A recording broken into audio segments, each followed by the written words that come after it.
Colonel Sanders is lost in Egypt. Instead of fried chicken, you get fried crocodile.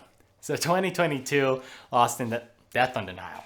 I'm excited this movie came out because this movie has been done for like 2 years or so. There's COVID and there was some behind the scenes drama and other stuff like that. So this movie hitting theaters, awesome. I love watching movies in theaters. I think that's the best experience to watch stuff. But I am a little bit disappointed with this movie. I don't think it had a clear vision of what it was intended to be, and I believe the story should have had at least another revision or two. There's part of this movie that is goofy. There's part of this movie that's serious, and it teeter-totters somewhere on the fence, not really knowing which side to lean to. And it's okay if you can have some goofiness and some seriousness, but this movie was just kind of undecided throughout it. Story-wise, it's kind of predictable who did the crime and who was a bad person.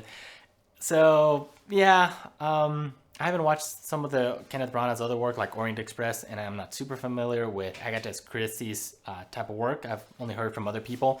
So maybe I'm not the best person to talk about this, but in my experience as a first-time viewer of this type of stuff, pretty predictable. There are some characters in this movie that really didn't have anything to do with anything. Towards the end, maybe they get a few scenes and a few lines here and there, but they basically got a free paycheck to be in this movie, which is great. You know, like you don't have to work and you still get paid a lot of money. Heck yeah.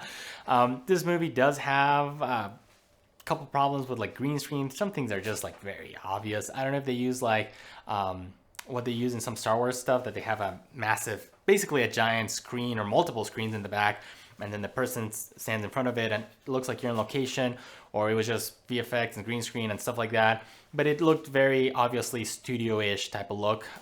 The light is very strong in some of these characters, kind of like you would have seen back 40 years ago, 50 years ago. It looks very studio-ish, some of these shots, and the color grade I think looked fantastic in some scenes, like in the trailers. But then there's also some other scenes that, in my opinion, the color grade is a little bit off in saturation and it's not consistent. So I don't know if it was just my theater and the projector they were using and my eyes that aren't professionally trained to look at this stuff. So there's some, I think, subjective taste. Maybe some people thought it was the most beautiful film ever. The movie really wasn't for me, but maybe fans of Kenneth Branagh or Agatha Christie type of novels would really enjoy this. I think Kenneth Branagh really enjoyed playing the detective, but he seemed a little bit over the top. He was a little bit too much sometimes. And Armie Hammer, I think, also enjoyed playing this role. From look-wise, I think he did a fantastic job with the look department. Performance-wise,